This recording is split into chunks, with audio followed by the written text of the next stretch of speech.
Dysfunctional families tend to have one thing in common. They pretend. They refuse to talk about it and they refuse to change. Anyone who tries to bring the skeletons out of the closet is labeled as crazy or negative, and the family creates two clear choices for its members: continue playing a role in the dysfunction and keep the fake peace, or be the change the system needs and risk abandonment or isolation. Let's talk about what this really looks like.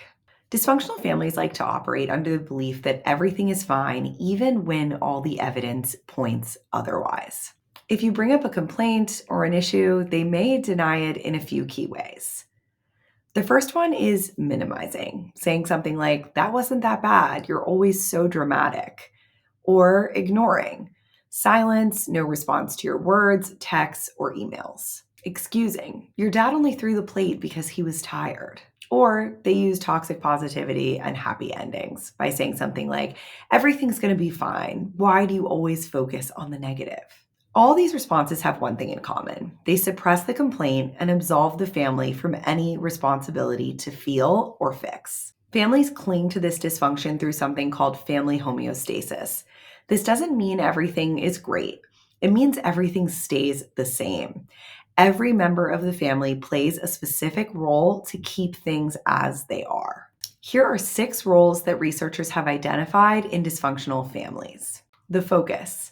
Often called the addict, this person is the center of the family's attention.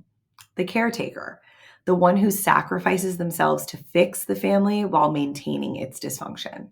The hero, the golden child who tries to make the family look good from the outside. The scapegoat, the problem child whose actions distract from deeper issues. The mascot, the comedian who uses humor to diffuse tension.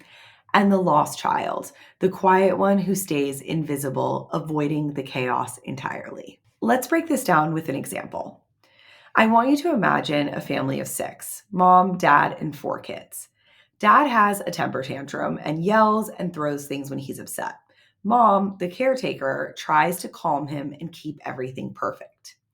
The oldest child, the hero, gets straight A's and is praised as the family's success story. The second child, the scapegoat, struggles with addiction and is often blamed for dad's anger.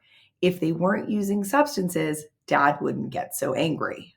The third child uses humor to diffuse tension. This is the mascot. And the youngest is quiet, staying in their room and avoiding conflict. This is the lost child. Each role supports the system. The dysfunction survives because everyone plays their part, even if they hate it. It's tempting to say, if dad stops yelling and the scapegoat gets better, everything will be perfect. But real change requires everyone to shift. If the focus prioritizes healing, things have to change. If the caretaker stops enabling, things have to change. If the hero drops the mask, things have to change.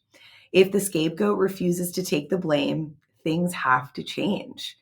If the mascot stops joking, things have to change. If the lost child speaks up, things have to change. Change is hard. It's messy, and when you stop pretending, chaos often follows. But that's also one of the only paths to healing. Why do families pretend in the first place? It really all starts with survival. Children depend on their families for safety, food, and shelter. When the adults are unstable, kids learn to adapt, even if that means ignoring their own feelings. They may try to call out dysfunction, but they're met with denial or punishment. Over time, pretending starts to feel safer. Many families even disguise their denial as strength or resilience. You've probably heard phrases in some families, or even your own family, like, "We don't cry in this family. We're a happy family. Toughen up."